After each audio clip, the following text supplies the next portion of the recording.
name is Austin from awfulmedia.com, and today we're going to pick up where we left off a few days ago, or a day ago, on our WordPress theme. This is the third part, and today we're going to be structuring the header of our theme. That's going to be everything in the header.php file that we are bringing in right here using the function getHeader. And that will just bring in everything from the header.php file. Now, earlier on, we created the, let's go into it, into the www folder, content, themes, and under Game Square, we created the header.php file. I'm going to open that up in Notepad++, and we're going to start structuring it. In this blank space right here, that's where our WordPress loop will be eventually, but not yet. We're going to start with the basic HTML just like any other website that we work on. So the first thing we have to do is declare the doc type. And our doc type is going to be the HTML5 doc type. And that's all it is. If you work with older versions of HTML, you're going to have a giant doc type that's going to have a bunch of nonsense in there. We don't need any of that nonsense. We're going with clean HTML5, and that's what you get right there. Next thing we have HTML tag. I'm going to close that HTML tag. Now, maybe all of our HTML will go inside of these tags. I'm not really going to explain HTML and stuff in this tutorial series, but sometimes you may catch me explaining stupid little things, and I'm sorry. Sometimes I can't help myself. The next thing we're going to do is have head. This will contain all of our head stuff. And inside the head, the first thing I usually define is the title of the website. So close that. So normally you would say like awful media. You wouldn't say that, but normally that's what you would put. Just put the title of the website and then whatever page you're on, page. And that's how you do that, or reverse it, whatever it may be. But since we're using a dynamic website, we're going to build our website and we're going to draw all the information from a database. You can't just do that because there's no telling what this page will actually be. So what we have to do is tell WordPress, hey, I'm looking for the title of this page. What is it? So how do we do that? Well, first we open up a PHP tag. I'm going to tab over, and the first thing we're going to do is say WordPress title. Now that's going to say, okay, I want the title for this page, and that's just a simple function. But we're going to put a couple different arguments inside of these of the function parentheses here. I'm going to put 2 apostrophes here, and I'm going to put this little line, the key right above your enter key, return key. I feel completely stupid now. That. We're going to put that. The reason we're putting that is it's asking for a separator. What do you want to separate the title and like the title of your page and the name of your website? We're going to use that little line. You could put a dash or whatever, but I'm using the line. Again, if you know what it's called, let me know. That'd be cool. Then I'm going to put a comma, and it's going to say, do you want it to echo this title? And I'm going to say, yeah, echo the title for me. I want the title of the website to display next to the title of the page. And then I'm going to decide where I want the title to display.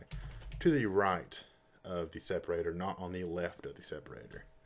And that's all we have to put in for that function.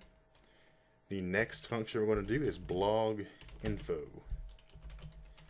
And you will see this quite a bit throughout our WordPress endeavors. We're going to be using it quite a bit for different things. But in this case, we're just going to be using it for name. The name of our blog. So right here we're getting the title of the page. And right here we're grabbing the name of the blog, or in our case just a website. It's not going to be a blog. And this is going to be on the left side of the separator. So that's all there is to it, to the title of the website. It's a little bit more complex than just typing in the title of the website with the page title, but it's all dynamic, so we don't have to change anything ever. And the next thing I usually bring in is the style sheets, and again, everything's dynamic, so we don't really just say link to the style sheet. But I'm going to start a link tag here, And I'm going to define the relationship. The relationship is, it is the style sheet. The type is text, contains CSS. And the link to the style sheet. This is a little bit different than normal. Let's start another PHP tag. And we're going to use blog info again here. Inside this, though, this time we're going to define a different parameter.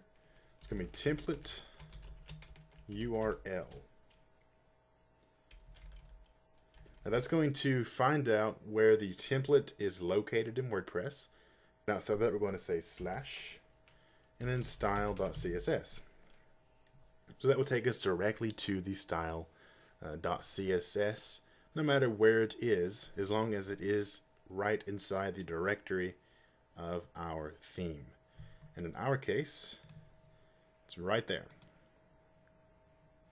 That was easy, right? So whatever style sheet we put in there, we will link to it just like that.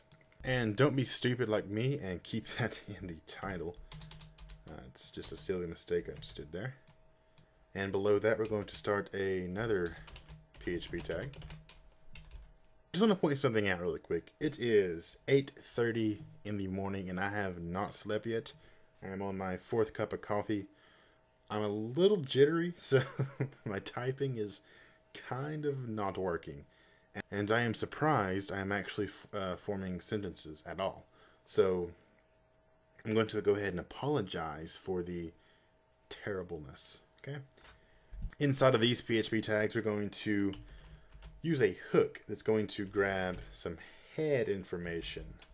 What does that mean? Well, what that's going to do is it's going to first check and see if our theme supports this hook. If it does, it's going to bring in some default information from a file that is in the WordPress core files. And then it's going to bring in information that we can define later on and that plugins and things like that will use to put some information in, put some code in that it can bring in and use. So if you plan on using plugins, be sure to activate this within your theme, or the plugins won't have any place to store its information. Well, they do, but this is where they usually do, so you'll break all kinds of plugins, and you don't want to break the plugins you're trying to use. So that's what we do. We define, or we start a hook for WordPress head, just like that, and it doesn't take any arguments, so don't have to worry about anything. It's all you have to do is that right there.